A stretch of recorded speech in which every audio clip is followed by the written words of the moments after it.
The measure you give. The measure you give will be the measure you receive. You should not anxiously calculate what you think you ought to give, you should hand out what you are inwardly urged to, for only that which you give out of love will be judged, and if you love, you won't be calculating but giving generously. By doing so you will not become poorer as you will be amply rewarded, you will never go without, for I will truly abundantly return it to you, I will bestow the same love upon you, and that truly to a far greater extent. This promise of mine is applicable spiritually and earthly, for you should alleviate people's hardship everywhere, you should give to your fellow human being what he requires. And the spiritual hardship is far greater still than the earthly one, this is why the spiritual care of the poor has been entrusted to you, especially to those of you with spiritual riches at their disposal and who shall always share this wealth. All those who have possessions themselves should share their possessions. Yet their wealth will not diminish, for the more they share the more they will receive.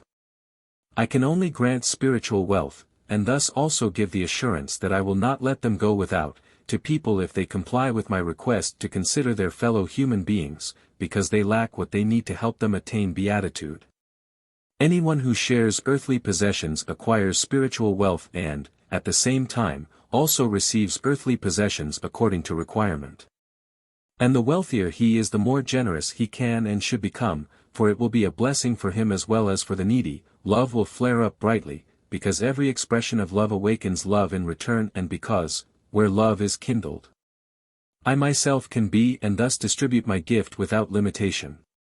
Love must flare up in the human heart, then receiving and giving can take place without measure, yet without love every gift is mere calculation or formality which is not judged by me as a gift of love.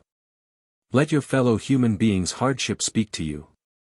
Spiritual as well as earthly suffering should awaken your sympathy, then your heart will be involved, then every gift will trigger joy in the giver as well in the recipient, and then I will also be able to give because your love motivates me to do so, and then your wealth will increase, you will be endowed in a spiritual and earthly way and will never again have to go short, for my love and grace will flow to you without measure.